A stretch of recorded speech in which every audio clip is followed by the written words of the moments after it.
Hello everybody, it took me a bit to get this set up, and I am glad to be doing this today. We are going to be reviewing the IDW comic, the first IDW Sonic comic. I had this leaked to me the other day, and we're going to take a look at this. I actually cleaned up the artwork, I cleaned up the pages. They didn't look so well when I got them, so right now I'm just going to say hi to everybody.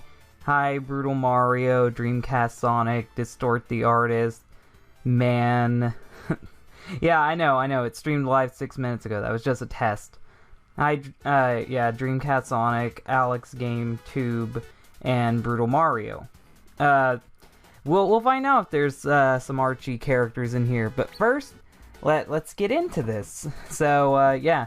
As you guys can see by the cover, this is going to be one of the variant covers that this comic is going to have. There's going to be plenty of different ones. I chose this one because it fit the theme of the comic really well. So, the artwork looks really good on this comic cover. The shading is really great.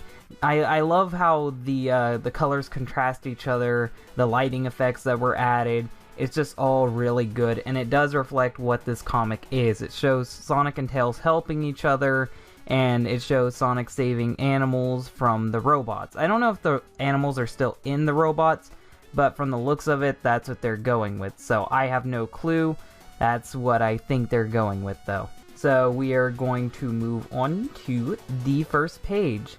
The first page explains how Sonic and Eggman have fought time and time again, and we can see some of the robots from the past games. The robots I recognize is one from, I think 2 of these are from the DS games, and then one of them is the Egg Dragoon, and then the other one is the robot from Sonic Forces, and this comic takes place immediately after Sonic Forces, so you could consider this Sonic comic canon. I don't know if it's canon to the storyline, but from what we've seen so far, it is fitting to the canon.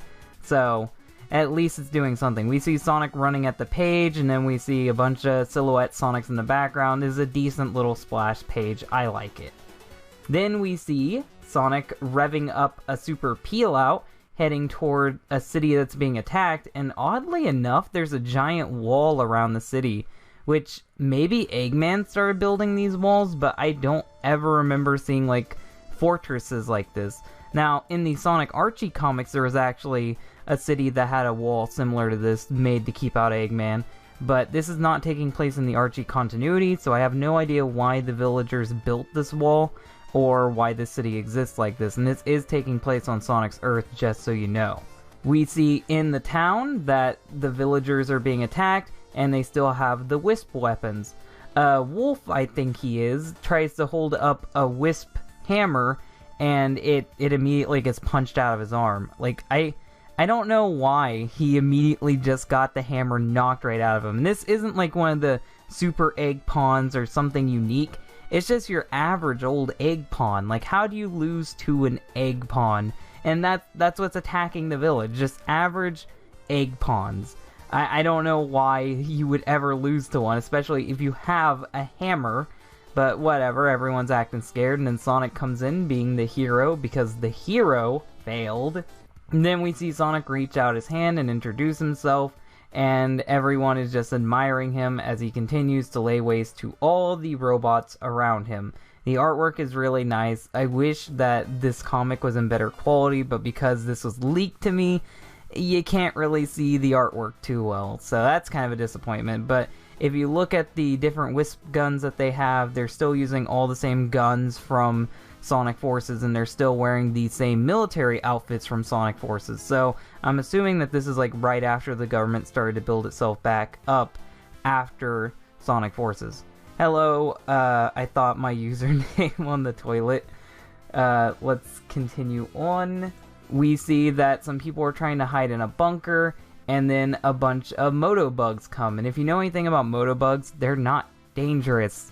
Like, Motobugs are one of the least threatening badniks to ever exist. They just roll towards you.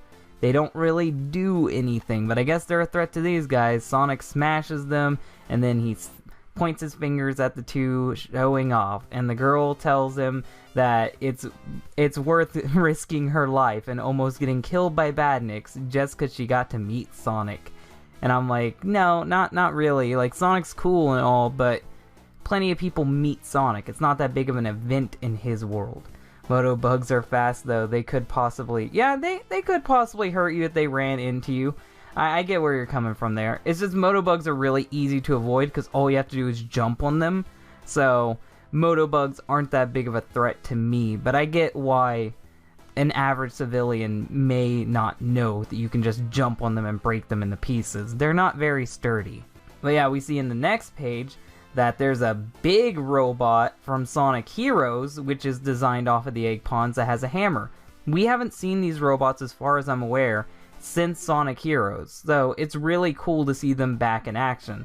He swings his hammer and Sonic immediately avoids it. Sonic does a really cool jumping between walls to build up momentum to smash into the robot, which is really cool. I really like the action scenes in this comic. Knuckles has nothing to fear. He has infinite jump, obviously. Yeah, God, Sonic Boom. I wonder if Sonic Boom is actually going to get a comic. I have no clue if they're going to do a comic or whatever for Sonic Boom.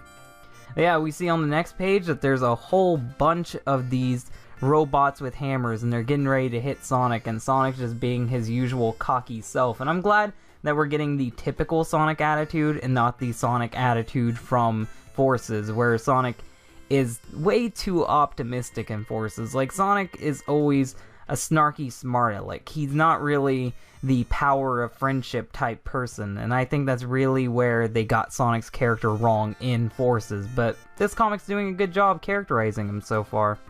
We see all the 4 hammers slam at once, and Sonic had went underground, and Sonic pops out mentioning that hedgehogs are burrowing animals, so that's pretty funny. He's still cracking jokes, and we see Sonic break into a figure 8 as he's running away from these robots, because unlike the egg pawns, these robots are actually a threat. They're pretty well armored, and if you've ever played Sonic Heroes, you have to hit them multiple times just to get them to die. So, they're pretty heavy-hitting robots. The artist says, well, they know it's hammer time. Please laugh at my joke. I feel you. I feel you there.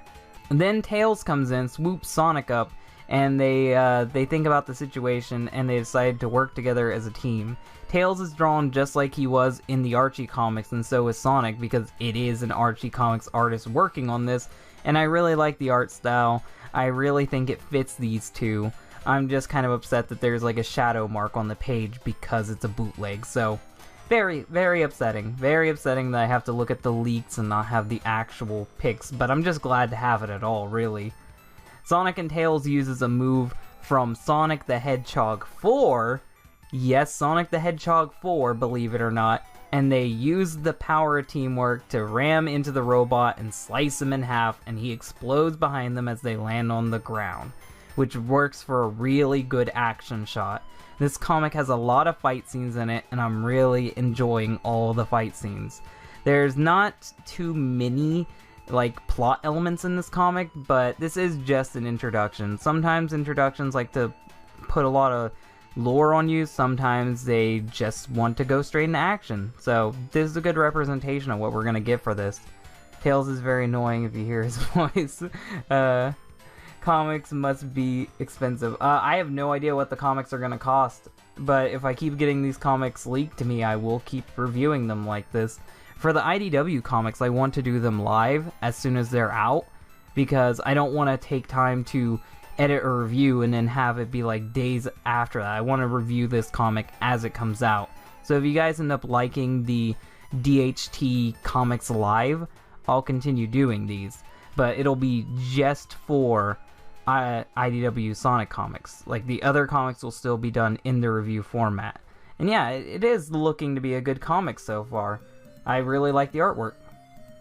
Sonic is running back in the town because these robots are still attacking, and they're still using really good teamwork. Sonic lunges up into Tails' arms, Tails throws him, and he uses a spin dash to hit the robot and break his nose, and then Tails tips him over, which is really cool, and I like how much work is going into this fight scene. We then see Sonic lunge up in the air and continue to hit the robots rapidly. Sonic's bragging while Tails is just being a little bit annoyed by all of this. It's really good banter between the two.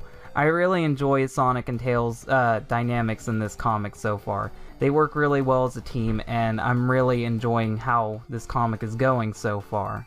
They continue. Tails is saying that the robots are trying to escape because they're starting to retreat, and Sonic and Tails immediately pursue after them. And Sonic smashes right through one of their skull, and you can see the teeth snapping, you can see the gears flying, and the robot stumbles over and dies. That's pretty brutal for a Sonic comic. Sonic doubts that Tails can close the gate in time, but Tails does it snarkily, which I'm really shocked Tails has an attitude. It's not too often that you have Tails having an attitude, but I like it here. Tails is actually really smart, and for Sonic to doubt him, it is kinda dumb for Sonic to do that. So Tails has the right to get a little snappy at him. Hey Dylan, I made a Sonic mop movie once. I'll be right back, I gotta do something real quick. Okay, I'm back. So, yeah, Tails is lifting up the gate, and we see the gate slam down, and a couple Motobugs smash up against the gate. Really showing that there was no threats with these guys to begin with. Even the egg pawns are snapping in half when they run into the door.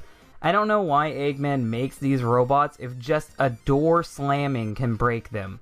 Like, they're really no risk to anyone if you know how to just push them over. Just tip them, and they're not a threat anymore. We go on to page 16 to see Sonic and Tails talking about how this time the robots were a little bit more organized than last time, when usually they've been pretty disorderly because Eggman was gone. Tails continues talking about this in the next page, and they're wondering why these robots are starting to actually act organized, because after Eggman's attack in Sonic Forces, they've just been kinda everywhere and just doing whatever they do. Sonic and Tails keep talking, and Tails is telling Sonic that he's worried about him, and he's worried that one of these robots might actually hurt him if he lets his guard down. Which I understand, because in Sonic Forces he did get the crap beat out of him and everyone thought he was dead, but Sonic knows what he's doing and he always comes out on top anyway, and these robots were pretty useless, so I don't know why Tails is worrying too much about him getting hurt. Like with these robots, no, these robots are not a threat to Sonic at all, but I understand where they're going with Tails' character arc. They're gonna have Tails slowly gain confidence in Sonic over time, I'm guessing anyway.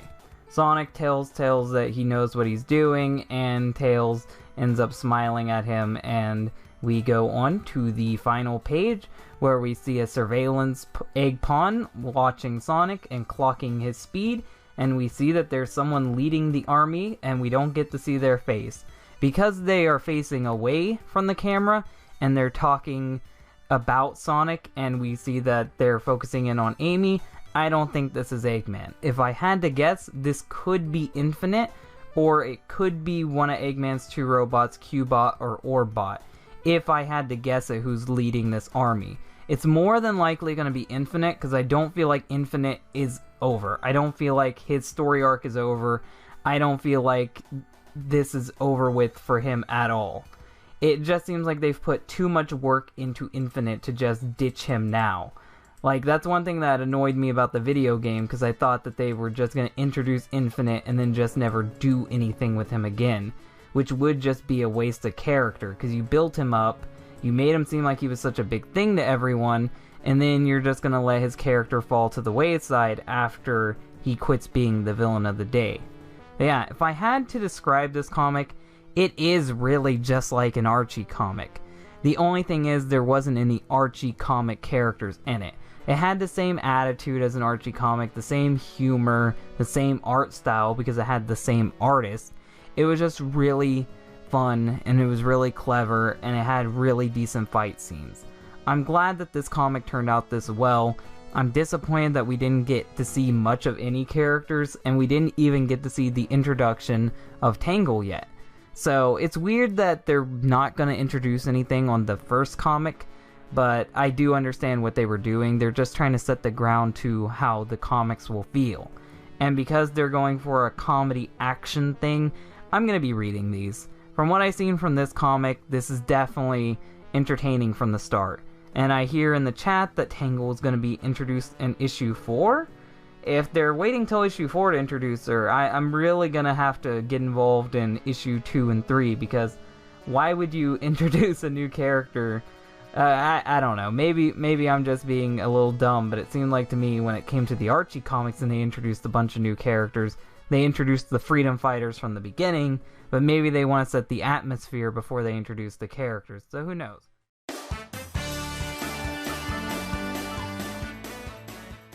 This cover is really great. I love the shading. I love the lighting. It just looks so bright and colorful, and this is actually a connecting cover. It connects to the last issue and the next issue. It's just so great. It's not exactly Green Hill, but it's a Green Hill type area. I love the little badniks in the background, and Amy looks really adorable. This cover sums up exactly what this comic is gonna be. It's bright, cheery. It's just great. It's a great Sonic cover. There's not much to say. It's just really, really good. We see on the first page that there's a super badnik that you fight in Sonic Forces attacking another village. So Sonic is there to stop it. And then Sonic revs up into a ball attacking the badnik. And the artwork is really great right here. I love the shading and the lighting. It looks like it's afternoon, which is why I chose my background. Sonic revs up and smashes into the super badnik so many times that it starts to malfunction and fall over. But because Sonic is a little sloppy, it's about to fall over and squish some people, potentially, which is not good. The badnik explodes, and people are freaking out, but they're also cheering for Sonic because he stopped the badnik and saved the day again. And then all of a sudden, Amy comes out of nowhere and smashes the badnik with her Pico Pico hammer, and it actually says Pico. So that's a good sign. Sonic and Amy have some banter back and forth. Amy saying he got sloppy. Amy is drawn really cute throughout this comic. The artwork in this comic is 10 times better than the artwork in the previous comic. The characters are drawn so adorably. They have really nice bubbly effect to them. It looks nice here. I like it. It's a unique style. This no longer looks like the Archie comic Sonic style like the last issue did. This looks like a style all on its own. And I'm glad to see the comic split off in its own style.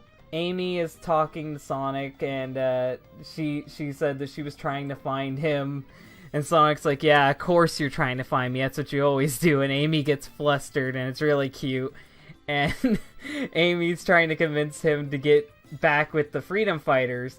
But Sonic doesn't feel like he has to, because Sonic thinks that he can do things by himself. Sonic explains what Tails told him in the last issue about how these badniks are attacking at random, and Eggman hasn't announced anything, and if Eggman was back, he would make it obvious. Sonic is still being cocky, like usual.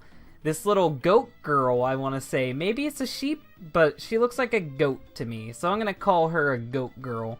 She runs up, and her design is adorable. I love all the background characters. She has a little bell around her neck. It's so cute. Really cute design for just a random background character.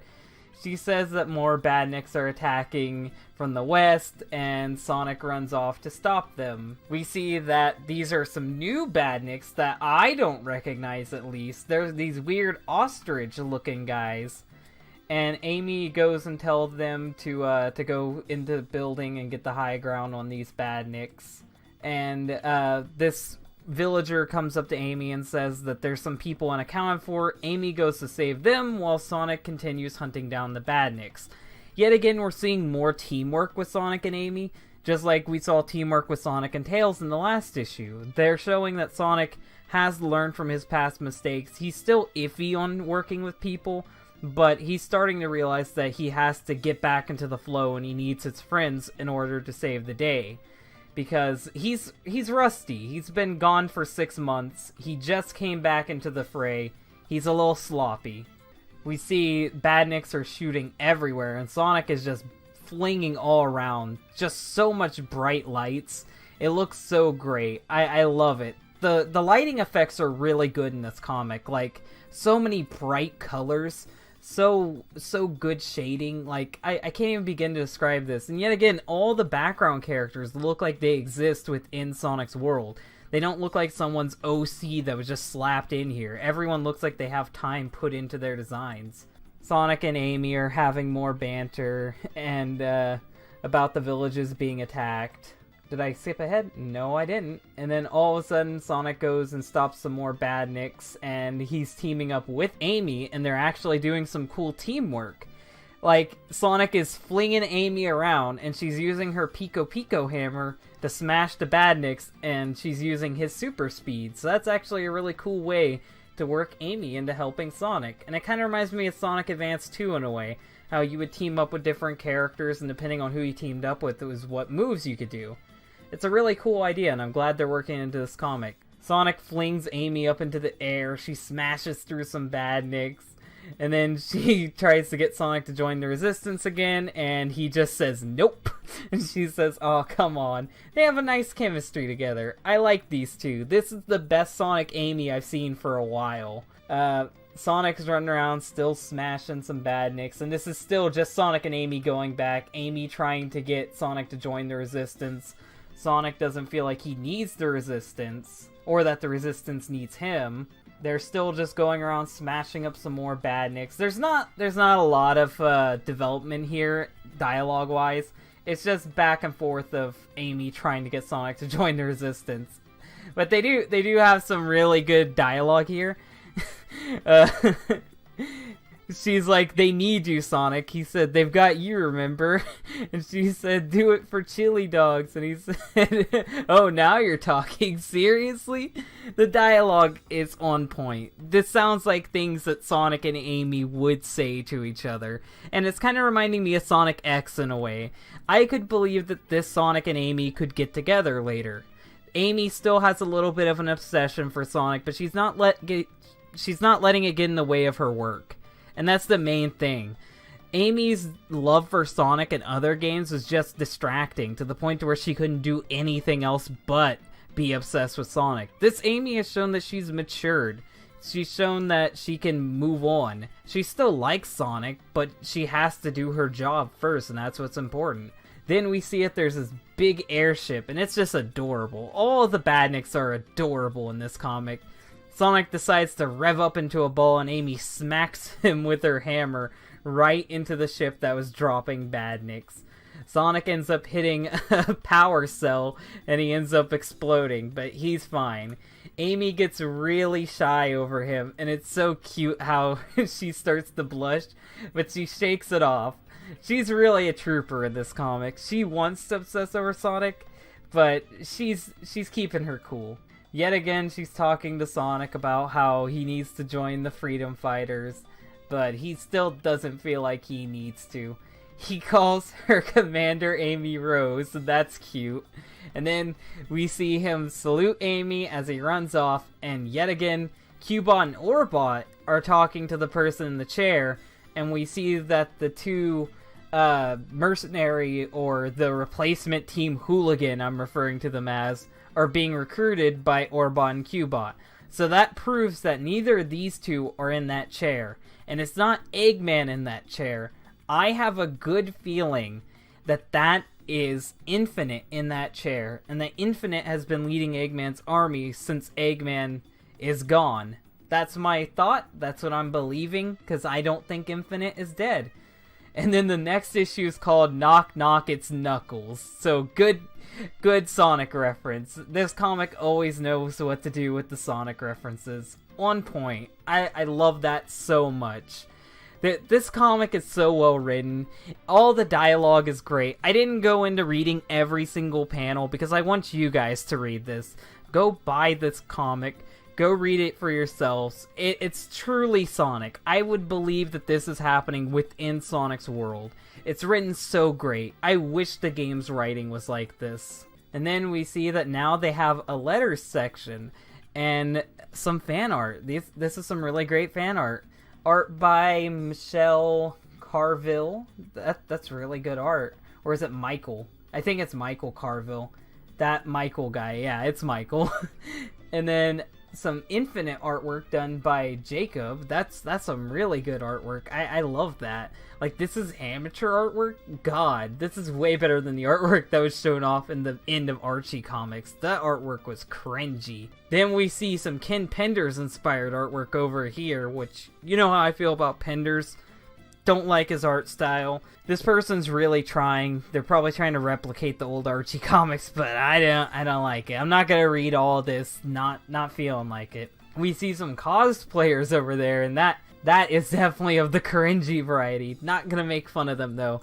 Just really excited to have all of this. So overall, this comic is good. This comic is better than the last comic.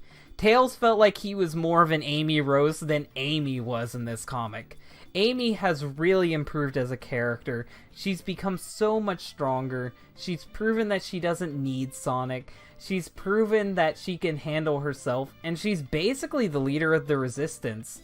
Like, Knuckles is technically the leader, but Amy's the one that keeps everything in order. And I really like how Amy has stepped up. She's shown that when the time comes to it, she can really be her own woman. And she's even shown that she can handle herself without Sonic. She thought Sonic was dead, and she still managed to man up. I thought she'd be worse off, but it was actually Tails who couldn't hold it together.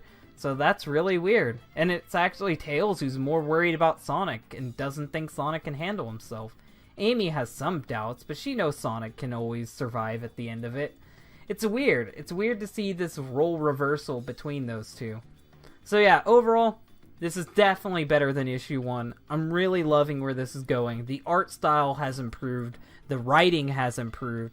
I'm really eager to see what they're setting up here. This is the early issues. They're building their world. They're building their lore. And the fact that this is taking place right after Sonic Forces, it's all great. We already have everything. This is connected straight to the video games. So you don't really need a backstory. Just go play the video games. This is a really good way to run this comic. I like that they didn't just hoist us into some whole new Sonic world. This is a world we're already familiar with.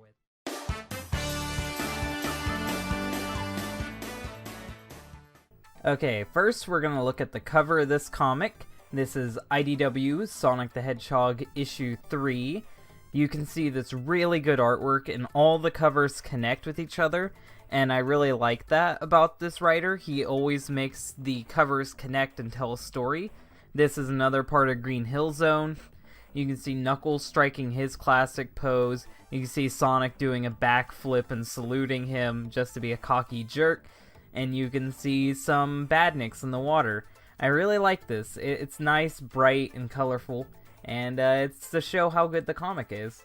On page 1, we can see Knuckles destroying one of the Death Egg robots from Sonic Forces single-handedly. I don't know how these robots ever were able to take over Sonic's world to begin with if Knuckles can destroy one by himself, but whatever. In page 2, we see that Sonic comes over to Knuckles and they start talking. They need to get into this fortress, but the guy won't open the gate, so Sonic runs up the gate, and Knuckles punches his way up the gate. And that looks like it's going to cause a little bit of damage to the wall. That's not good, Knuckles. You really shouldn't do that, but whatever. They didn't want to open up anyway. It's revealed that the reason why people are hiding and running away is because their town has been taken over. And you may wonder who they've been taken over by. It's revealed in the next page that it's two guys that are in silhouette, so they're trying to build up dramatic suspense with those two, but they're not actually that big of a threat. That's kind of the letdown of this comic. They're actually very incapable. But Knuckles and Sonic sneaks into the Wisp supply room, which it seems kind of fucked that you'd be storing Wisp like that, because they're living beings. But whatever, the Wisp did volunteer for this, so I guess it's by their own choice. And then we see in the next page that Rough and Tumble are being served by citizens of the town, and it turns out that all of these citizens are actually this artist OCs. Now, that reminds me to talk about the artwork of this comic. This artwork is so far out of all 3 issues the weakest art style. But that doesn't mean that it's bad. It looks fan-made, but it's still good art. The only characters I see getting a little off-model is Knuckles and sometimes Sonic. But this art style is nice. It's alright. But you can see that Ruff and Tumble are some jerks. They tip drinks over on the jester guy, and they're laughing at everybody while enslaving them. Knuckles and Sonic shows up, and they're telling them that they aren't going to get away with this anymore, and Ruff just throws his root beer mug on the ground, which that's pretty dramatic. I didn't expect him to. It's weird that he has red eyes as well. Like, this is a kid's comic, and he has bright red eyes. But, am I the only one that thinks that Tumble kind of looks like... well, wait, I think that's Ruff, yeah. Am I the only one that thinks Ruff kind of looks like Bark the Polar Bear? Like, I know they're supposed to be skunks, but he's not built like a skunk. He is definitely built like Bark the Polar Bear, including with his really long arms that reach down to his feet. And, making a comparison to him because Sonic and Knuckles also compare them to Team Hooligan. Ruff and Tumble tell Sonic and Knuckles their name, and of course Sonic thinks that it's hilarious because that's a goofy name. And Knuckles is, of course, taking this seriously, and Sonic is just laughing. I love how in-character Sonic is. This is one of my favorite versions of Sonic thus far. He's cocky, he's arrogant, he's smart aleck. He's everything Sonic has been throughout the years. This is legitimately one of my favorite depictions of Sonic the Hedgehog. Sonic and Knuckles launches attacks at them, but Tumble is able to hop right over Knuckles, and Ruff catches Sonic's spin attack. You can see it, Sonic and Knuckles are landing some attacks, but Ruff and Tumble are capable. They are standing their own in this fight, or at least at first. Fucking Ruff ends up playing basketball with Sonic and throwing him like a basketball, and Sonic launches himself off of the wall back into him. That is really clever. I love how the fight choreography is happening. I don't like how Sonic looks like when he's spun up in a ball right there. It looks a little bit too flat, but I love the fight choreography. This is a good fight scene. It's a good cartoony fight scene, but you can still see the impact that the blows are having on the characters. Tumble ends up doing a backflip and then using his stink bomber, which is a rev-up spin attack that shoots skunk gas everywhere. And Knuckles is very upset by this. He's crying and he punches him really hard. And it knocks him out. It practically knocks him out. Like, you can see little dizzy signs in his eyes. And Ruff ends up picking him up and helping him. But Knuckles, oh my god, Knuckles looks like he's in a lot of pain. And this is when they decide to change the ties by trying to use Wispins on Sonic. They don't know that Sonic actually saved the Wisp back in Sonic Colors, and Sonic actually references this, and he tells the Wisp that they don't have to serve them, that they can just abandon their guns.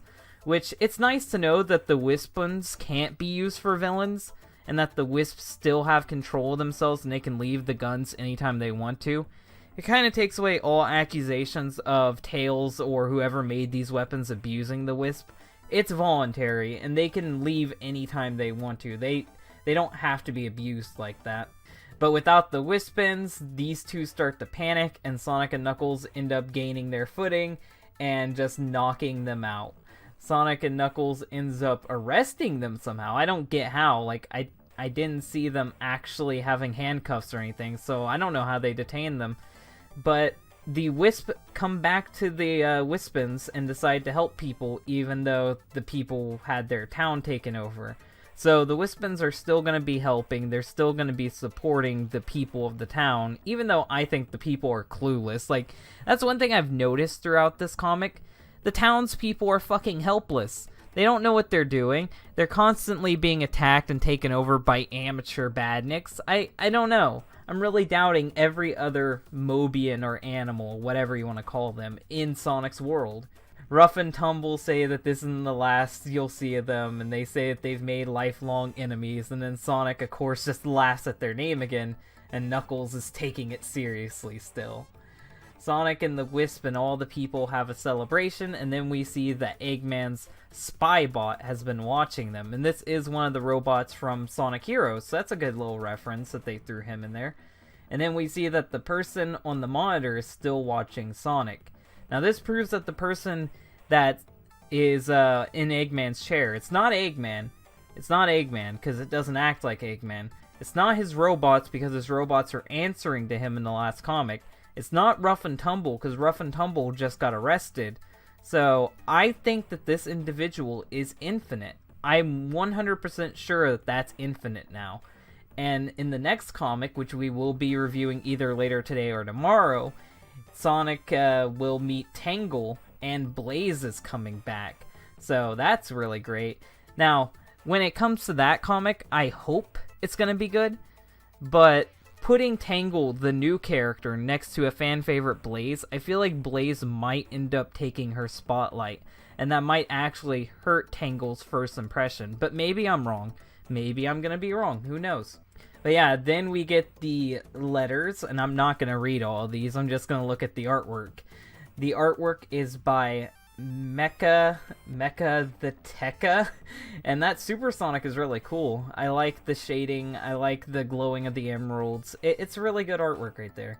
We see the Sonic Forces artwork, and that's really good. It's a little flat, but it's fan-made. What do you expect? That Sonic, Tails, and Knuckles artwork is really good. And then we see this man, the hero of the day, running as fast as the speed of sound with a Sonic hat on. That man is amazing. That man will get all of the girls.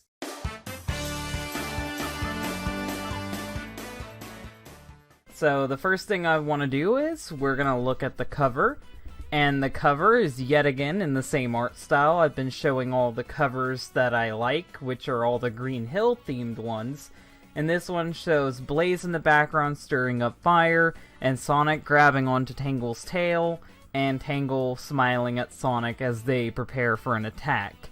Yet again, just like all the covers I've reviewed so far, really good, high quality artwork, and it's not deceptive. This is representative of what's going to be happening in the comic, so I'm not upset by that. We start with an opening shot showing Super Badnik flying above a town, dropping a bunch of Badniks in.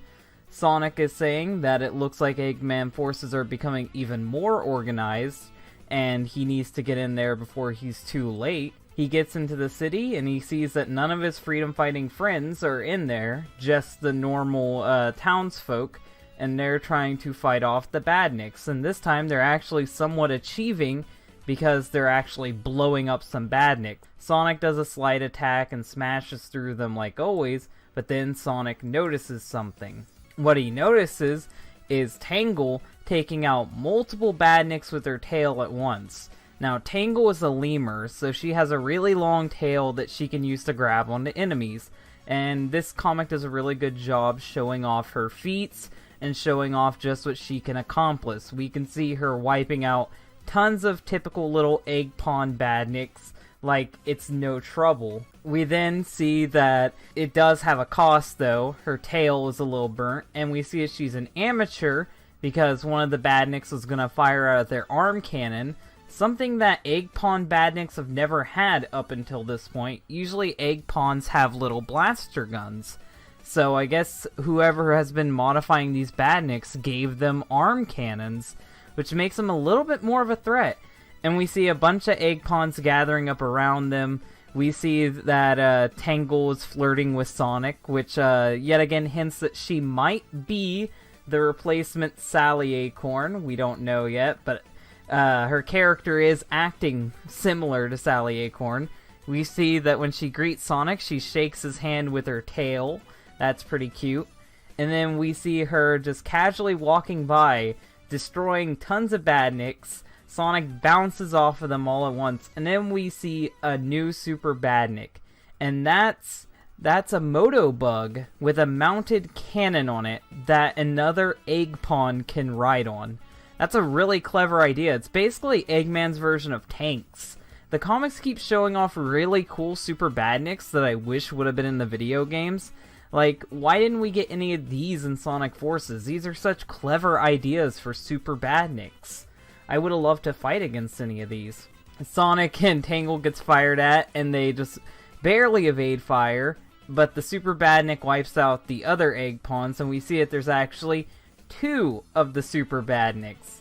Sonic and Tangle are talking about the resistance, and Then we see the arrival of Blaze, burning a bunch of egg pawns all at once. And this is a good one-page spread of her. It really shows off how great of a character she is. It shows off how well-designed she is. I love that she gets a big moment, because she wasn't in Forces. Silver was in Forces, but Blaze wasn't. Blaze was nowhere to be found, all while Eggman took over the world.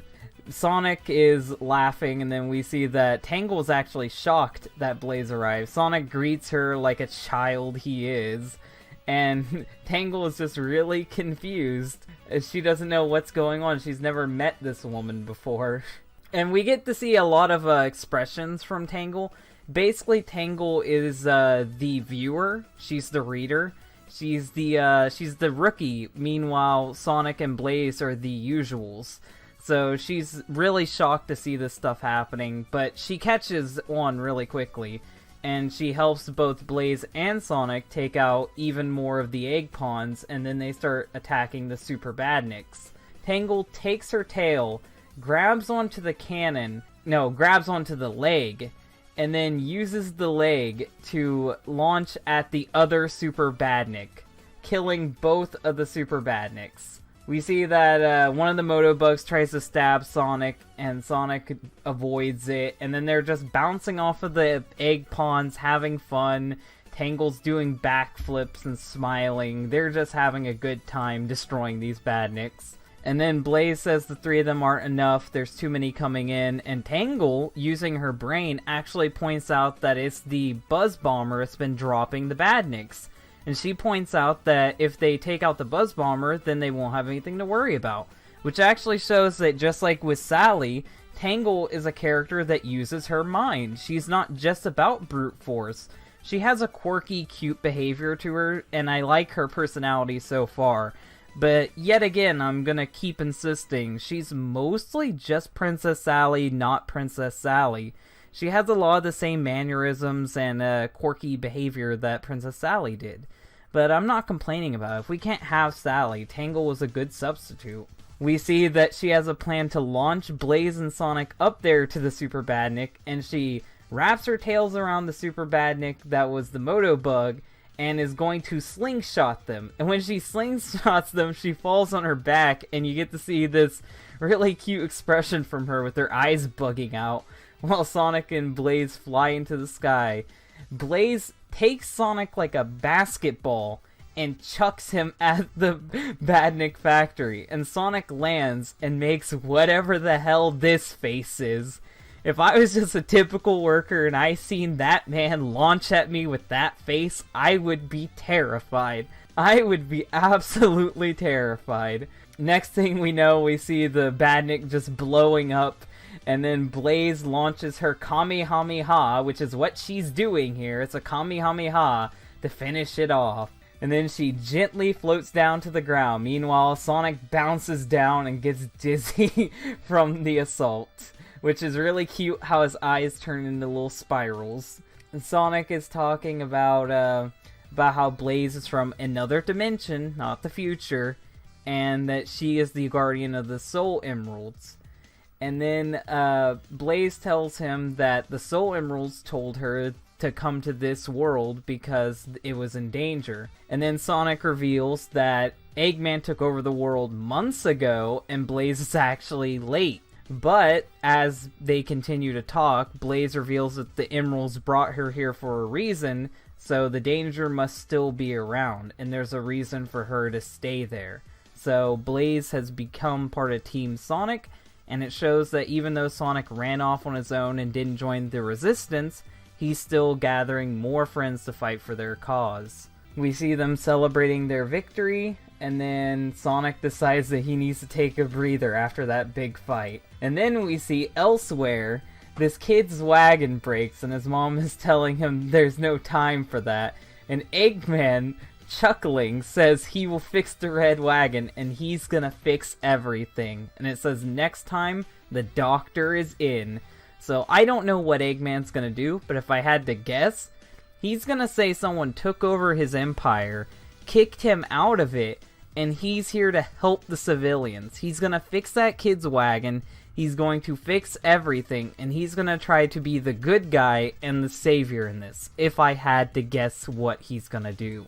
Looking at the artwork, it's all Tangle artwork, and I swear I've seen some of this on Twitter, especially that one with her doing push-ups with her tail. It's all really good artwork.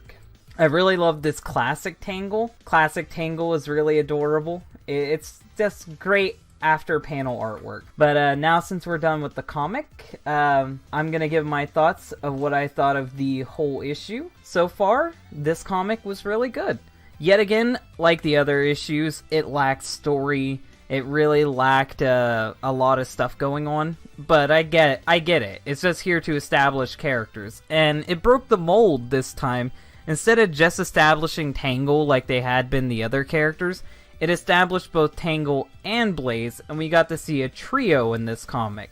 So the stakes are building up, something is happening. This was just the prelude to the next arc, and I can't wait to see the next arc. So far out of all the comics, this one is my favorite, solely because of how the characters were drawn, the expressions they were given, and the bigger fights that happen in this comic, and especially Tangle.